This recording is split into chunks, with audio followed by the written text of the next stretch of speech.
এই পুরো অভিজ্ঞতাটাই খুব নতুন, কেননা ফটো স্টোরি তো রোজ রোজ হয় না। এটা তো আর চলচ্চিত্রের শ্যুট নয়, এটা একটা ফটোশ্যুটও নয় যে আপনার বিজ্ঞাপনের জন্য কেউ ফটোশ্যুট যখন করে। এটা অনেকগুলো ছবির সমাহারের মধ্যে দিয়ে একটি গল্প, একটি কালজয়ী উপন্যাসকে বলা। ঠিক আছে, তো এটা একটা খুব নতুন ভাবনা। এই নতুন ভাবনা বলেই এবং খুব নতুন মানুষজনরা করছেন, যারা করছেন তারা কেউ তথাকথিতভাবে সিনেমার সঙ্গে যুক্ত নন, যেটা আপনারা বলেন মিডিয়ার মানুষ নন আর কি। হ্যাঁ, তো সেই জন্যই আমার আগ্রহী হওয়া বিষয়টা নিয়ে, যে উনি একজন স্থপতি, আর্কিটেক্ট, উনি একজন ডাক্তার, ওরা কেন এই কিসের তাগিদ থেকে এই কাজটা করছেন। তো সেই কারণে আমি মাত্র একদিন শ্যুট করেছি। গোটা অভিজ্ঞতাটা ইটসেলফ, কাজের ধরনটাই খুব মজার। কাজে আলাদা করে কোনো মজার ঘটনা আর মানে এক্ষুনি মনেও করতে পারছি না, বলছিও না, কিন্তু গোটা পদ্ধতিটা বা গোটা প্রচেষ্টা ভীষণভাবে খুব, যাকে ইংরেজিতে বলা যায় নভেল, মানে খুব নতুন।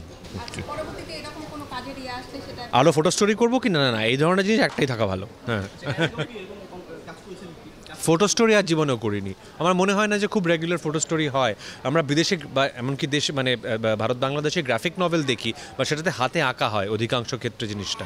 ছবি দিয়ে এরকম গ্রাফিক্যালি একটা করে একটা দৃশ্যের একটাই ছবি, সেটাই একটা গোটা গল্পকে বলছে, আমার স্মৃতিতে অন্তত এই মুহূর্তে নেই। পৃথিবী থেকে প্রচণ্ডভাবে ব্যক্তিগত নামক জিনিসটা খুব মানে চলে যাচ্ছে। আর সেই ব্যক্তিগত জীবনটাকে বা ব্যক্তিগত জিনিস হারিয়ে ফেলার যে ব্যাপারটা, সেটা সমাজ মাধ্যমের জন্যই হচ্ছে মূলত। সমাজ মাধ্যমের অনেক ভালো দিক আছে, এই দিকটাকে ভালো দিক আমি মনে করি না, এবং আমি আমার ব্যক্তিগত জিনিসগুলোকে ব্যক্তিগতই রাখতে চাই।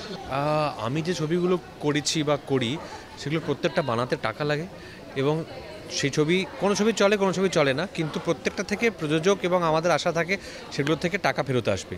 তো এইটা যদি কমার্শিয়াল ছবির সংজ্ঞা না হয়, তাহলে কমার্শিয়াল ছবির সংজ্ঞা কি?